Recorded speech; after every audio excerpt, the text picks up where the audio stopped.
Welcome to the final devotion of the week. We are doing Numbers 22 to 24. This is a pretty famous passage amongst Christians, as it is where God makes a donkey speak. And I'm sure you have all heard pastors joke about that. So here we see a nation, notice Israel, coming up. And so there is messengers sent to go toward them. And God appears to Balaam and asks what's going on. And Balaam the entire time is fairly honest. And God tells them not to go because they are blessed. And so Balaam goes back and says that the Lord has refused me to go with you. And so this curse blessing thing appears, and there's the tale of this donkey as Balaam is riding him, that the donkey continually injures Balaam over and over again, and Balaam strikes the donkey over and over again, and God speaks through or allows the donkey to speak. And my favorite line of this, am I not your own donkey, which you have always ridden to this day? Have I been in the habit of doing this to you? And so this man is getting angry at this donkey over and over again, and the donkey essentially just reputes, like, did you not wonder why?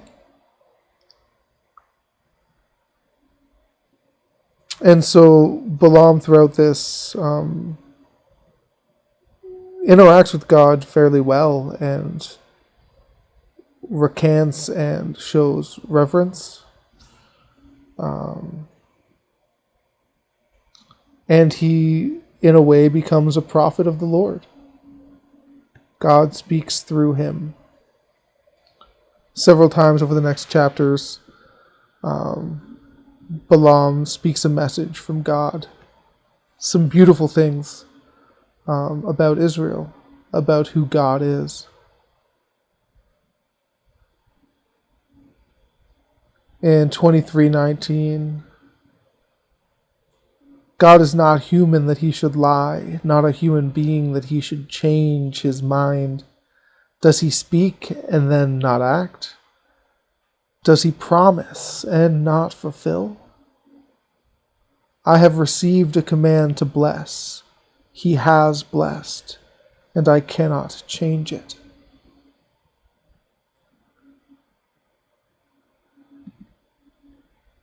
We can get hung up sometimes on who the messenger is. We can befuddle this idea of purity and righteousness as though those are determining factors of how well we can speak any given message. And we sometimes confuse the idea of God using somebody as that meaning they are approved. But can God not just use his creation as he sees fit? God is, as always, caring about what we do, but he also cares about how we do it and why we do it. And Balaam here speaks a message as he's told. You don't really know the why. Why on earth is a foreigner listening to God as his own nation continually moans and uprises? We talk a lot about belief in God. When God shows himself to somebody, that is not a question any longer. Whether he exists or not is a nonsensical question when he is standing in front of you. The question then is, what are you going to do about it?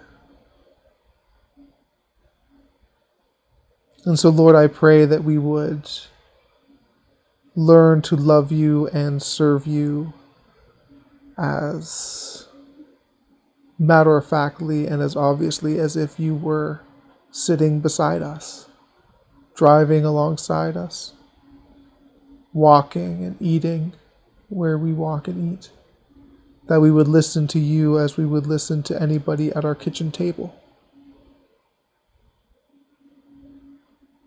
And Lord, would we have open hearts and ears to hear you speak to us from wherever you want to speak to us. Whether it be a donkey or a foreign prophet, a neighbor, a co-worker, a friend. Lord, may we just be ever hungry for your words.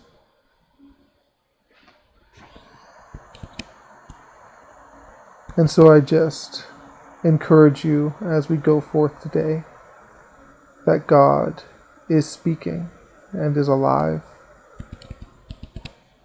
And may we be the people who are listening. May the Lord bless you and keep you.